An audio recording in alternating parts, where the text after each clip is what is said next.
Hello, and welcome to the Science of Ecstasy and Empathy. My name is Maria Borgoff, and I am a relationship coach, an embodied mindfulness teacher, and an artist. So, what is the first response that you have when you hear the word ecstasy? What are some of the images or feelings or maybe even memories that you associate with this word, ecstasy? So, go ahead and just feel it out.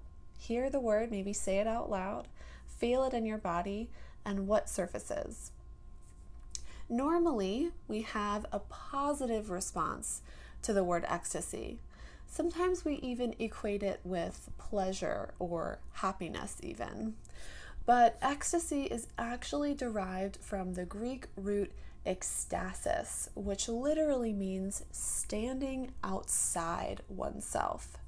So this means that ecstasy is not just positive, and it's not just negative either, but instead it's referring to the level of intensity of the specific experience.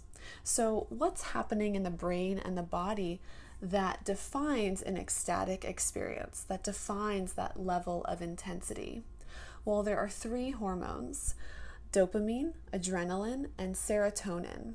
And these are three major hormones. There's many more than those three, but these three are the most common hormones that allow us to recognize pleasure and to recognize painful experiences or threats of danger.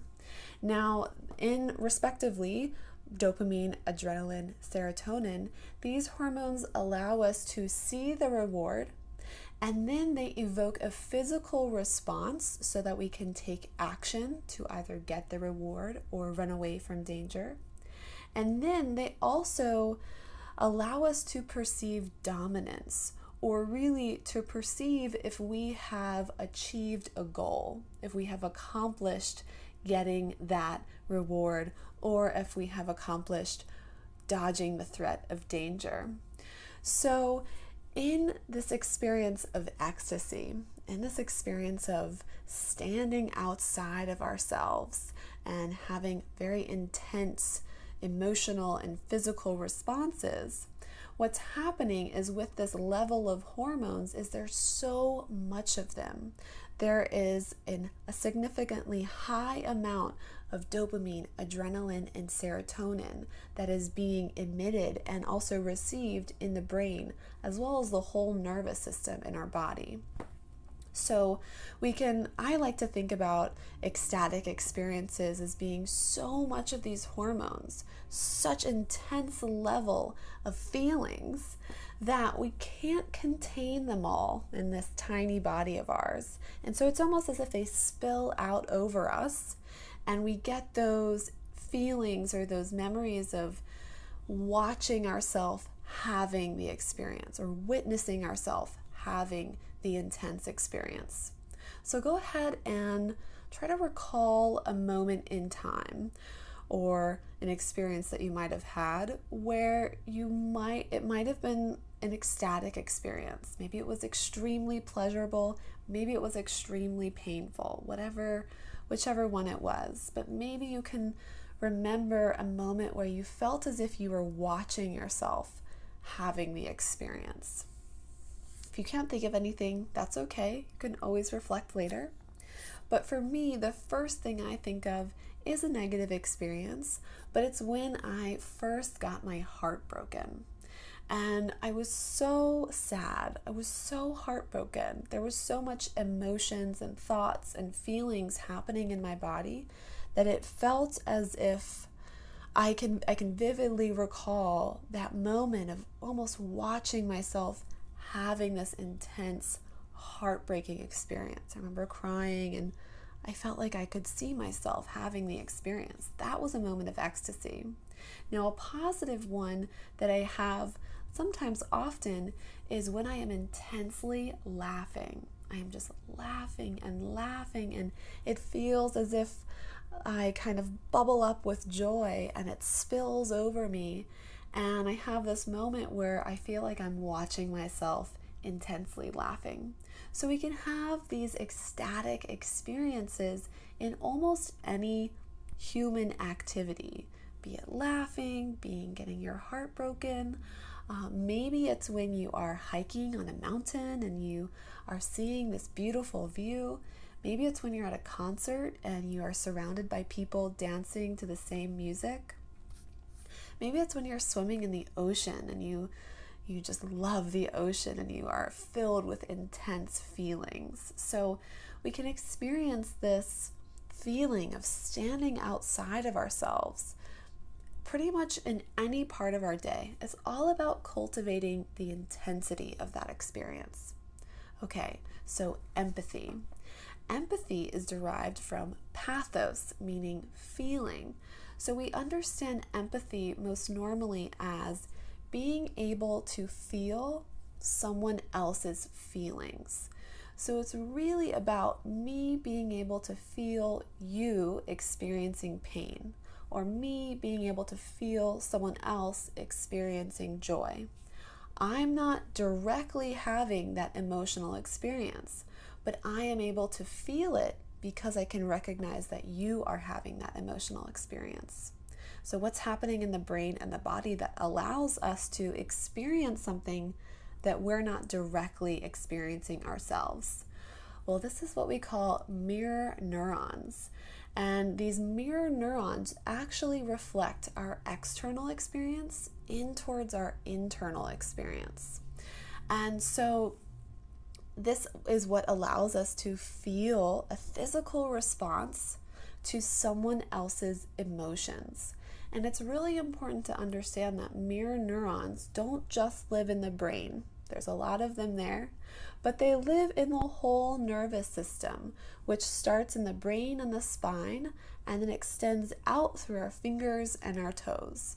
So this is why we have a physical response to someone else's emotions. Maybe you see someone stub their toe and they go, "Oh, ouch, my toe," and you see them in pain and you immediately feel your own toe.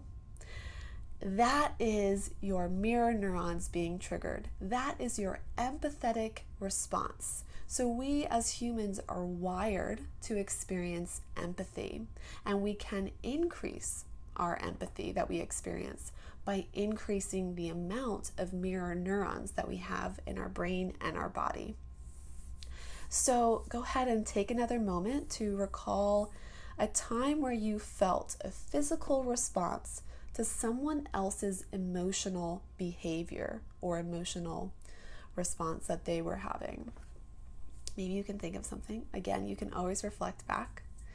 My first thing that I think of is when I'm watching a television show and someone does something really embarrassing, and I feel as if I am the one being embarrassed. And sometimes I try to cover my eyes. Sometimes I even stand up and walk out of the room and I say, "I'm just so embarrassed for them." That is a natural empathetic response. So my mirror neurons were triggered and I was feeling their emotions in my body and I was feeling their experience. So a more positive one maybe is when I see children laughing and playing, and seeing them being so joyful and carefree evokes a response in me where sometimes I want to go run outside and play around, and it just makes me want to feel that sense of freedom that I felt when I was a child. So those are kind of a few different examples of feeling empathetic, feeling someone else's pain or pleasure. You're not directly experiencing it, but you feel it simply by witnessing someone else having that experience. Okay, so what do ecstasy and empathy have in common? How do these two things relate? Well, it's in my belief and my practice that if we can strengthen our mirror neurons, if we can exercise empathy and increase our capacity to experience empathy, then we can directly increase our ability to experience ecstasy.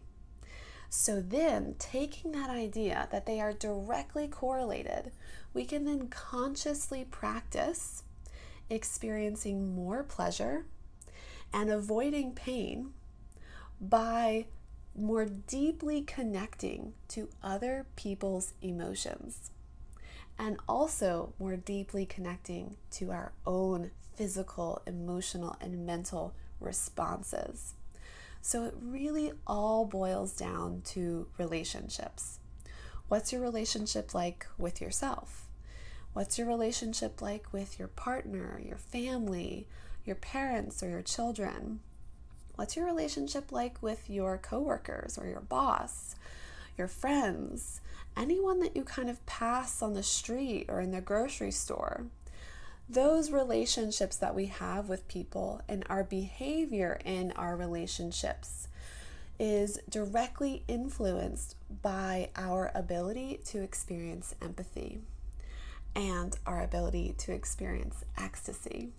So if you are someone who wants to experience more pleasure, who wants to cultivate more profound connections with other people and your relationships, then I would love to jump on the phone with you. There is a button underneath this video, and you can click it and you can sign up to schedule a free discovery call with me. And together, what we're going to do is we are going to assess the major obstacles that are stopping you from feeling connected, from experiencing pleasure, from deepening your relationships with other people. We'll address those obstacles, and then together we are going to create somewhat of an action plan. So I like to call this creating or designing a practice for you to then implement every day. It could be 5 minutes, it could be longer, for you to then practice empathy, increasing empathy so that you can increase ecstasy. Okay, so if you're interested, if this sounds like something that would help you, if you want to talk more, learn more about this method, then please click the button below, sign up for your time slot. It can be anything that works for your schedule, and we'll get started. I look forward to talking with you.